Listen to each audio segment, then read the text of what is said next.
Les refuges de montagne, en fait, étant complètement isolés de tout, on va dire, électricité, eau, gestion énergétique, en fait, très rapidement, on est vite sensibilisé en fait, à toute cette gestion écologique.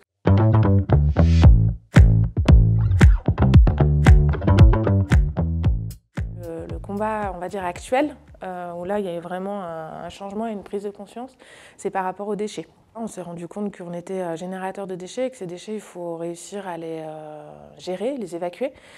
Souvent, c'est des évacuations par hélico.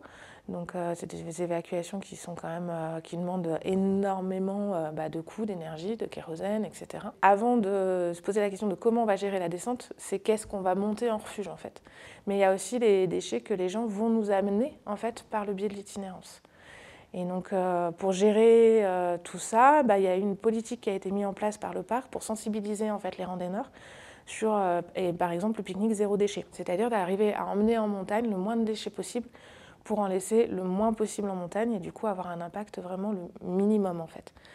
Après, il faut quand même prendre conscience qu'en fonction des refuges, c'est pas toujours évident parce qu'il y a des refuges qui vont être très isolés, il y a des refuges qui vont brasser énormément de clients et que c'est pas toujours facile à mettre en place. Et puis, on a encore des gens qui sont pas dedans encore. Il faut vraiment qu'au niveau de la gestion des déchets, il y ait une vraie démarche de tout le monde, que ce soit les professionnels, que ce soit les clients, et qu'on ne soit pas les seuls acteurs, en fait, les professionnels, à effectuer cette démarche.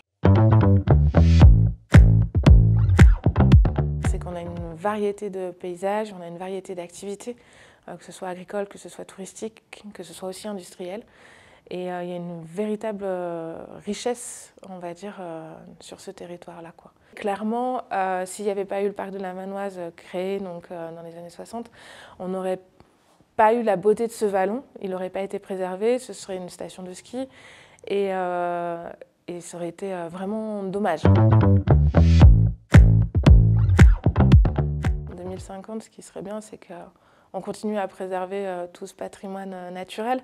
Et je suis sûre que même s'il n'y a plus de ski, on arrivera largement à profiter de ce territoire d'une autre manière et en ayant toujours ce regard sur cette montagne quoi, qui nous apporte énormément en fait.